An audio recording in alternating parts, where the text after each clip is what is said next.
At the beginning of March, having grown tired of the meaningless fuss and agitation of my life, and wishing only to forget for a while my neurotic relationship with my telephone and my irritable aging husband, I suddenly decided to fly down to Miami, taking advantage of an invitation from some friends who, fortunately, were spending the winter there.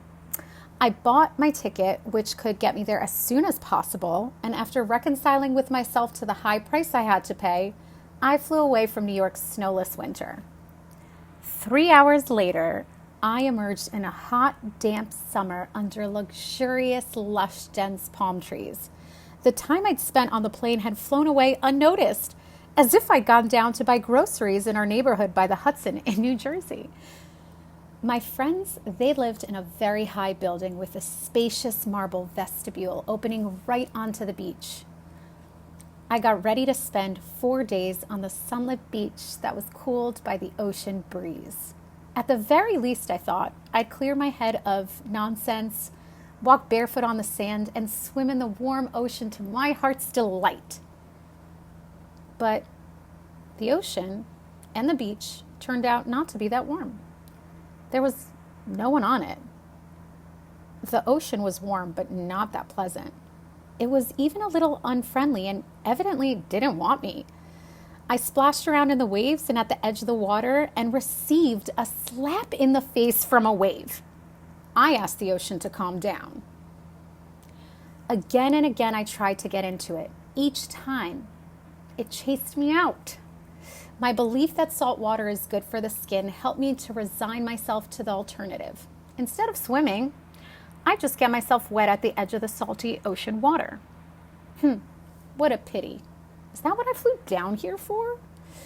However, walking along the beach, literally about 500 yards from the apartment house in which I was staying, I came upon a nudist beach. On a small piece of plywood hanging from what was nothing more than a pretense of a fence, there was a delicately put warning that if you went any further, you might come upon naked people.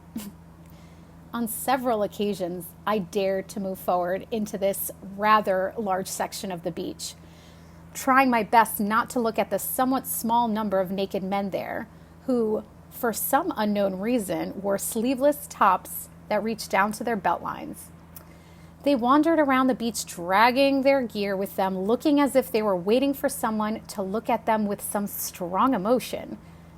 Once, I saw a brave soul cutting through the foaming waves. His head, displaying a very short haircut and dark glasses, would disappear for a long time under the water and then reappear. Fear of that raging power of the ocean didn't deter him. I decided that he must be young and strong. But then he started to come out of the water right in front of me while I was standing there gaping. As he passed me, I was surprised to see a slender, sunburned old man of average height in a violet undershirt. He still had his glasses on. I had always thought that beaches of this sort were especially preferred by gay male representatives of the human race. It seemed to me that some sort of narcissism prevailed on this beach, and the undershirts that reached only to the belt line supported this idea. Once, and only once, had I seen a woman on such a beach. A woman who, though she wasn't young, was well proportioned. A woman who was enticingly playing with two scarves flying around in the wind. Every day I went down to the nudist beach in the morning in the hopes of swimming nude, something which I very much wanted to do. On every one of my trips to the ocean, I had tried so hard as I could to practice doing it, especially in the darkness, trembling from fear that I would be bitten, stung, eaten up by a shark, carried away by a wave, seen by someone, until I broke through my nervousness and inhibitions. And when I did, my skin responded, becoming smooth and resilient. That's the way it seemed to me, at least. Now, finally, I could enjoy legal nude swimming. But still feeling a little awkward, I chose my places away from other people. This was easy since it wasn't the swimming season, and often the beach was almost empty. Several times in splendid solitude, I chatted with the unpleasant ocean. Then, on the 8th of March, our beloved International Women's Day, in a good mood and expecting to receive some congratulatory telephone calls, since my cell phone didn't pick up calls in the apartment, I skipped down to the nudist beach. Once I got there, I began listening to humorous messages from my male friends on my cell phone. I was walking along, smiling, and had almost reached that little notice about naked bodies about 500 yards along the sand when I realized that my plastic bag felt way too light. The key to the beach gate and to the marble entrance to the building in which my friends lived, it had fallen out of my bag. Forgetting about the nudist beach, I hurried back toward the apartment building, carefully examining the sand with its scraps of garbage and black dried seaweed as I went, knowing that finding the yellow key on the yellow sand, which ran on for about 500 yards, was completely senseless and unreal. I was zigzagging, doing my best to stay in the ruts left by a car, since it was easier to cope with the shifting sand that way. It seemed to me that I might have dropped the key anywhere in the 500 meters of the path. I carefully but unsuccessfully examined every meter until I reached the entrance to the apartment house, beyond which lay the pure marble luxury of the vestibule. It seemed to me that I could almost hear the sound of the key falling on the marble. Depressed, I made my way back toward the beach, but somehow I still felt a glimmer of hope of finding the key, even though common sense told me that further search was pointless. Occupied by my close examination of the garbage-strewn sand under my feet, I once again ended up at the nudist beach sign. With a sob, I decided to splash around in the waves, especially since there was no one close by or in the distance. Only very far away was the tall figure of a black man in a long, bright, turquoise undershirt visible, apparently stretching his arms around in some exercise routine. Thinking only about the lost key, I undressed, placing my things away from the waterline, just in case those big splashes occurred. Then I got closer to the ocean. I was in the water up to my ankles and was washing by splashing water on myself, enjoying the salty taste and the smell of the sea, jumping back from the foaming white layers of water. I'd forgotten about the injustices of this fleeting world. Suddenly, out of the corner of my eye, I saw a figure moving very close to me. It was the elderly man, decently dressed in shorts and undershirt and sneakers. He stood right next to me and asked me a question. Not quite hearing what he said, I answered, yes, the water is warm. Then, recognizing that the situation was awkward, in spite of my having known that I might meet naked men in such a place, I became completely confused. I turned away and feverishly started to figure out how I should behave. Next, having heard a polite, "May I join you?" I shrugged my shoulders as the old fellow started to undress quickly, throwing everything on the ground while standing next to me to my left. I had nothing to cover myself with.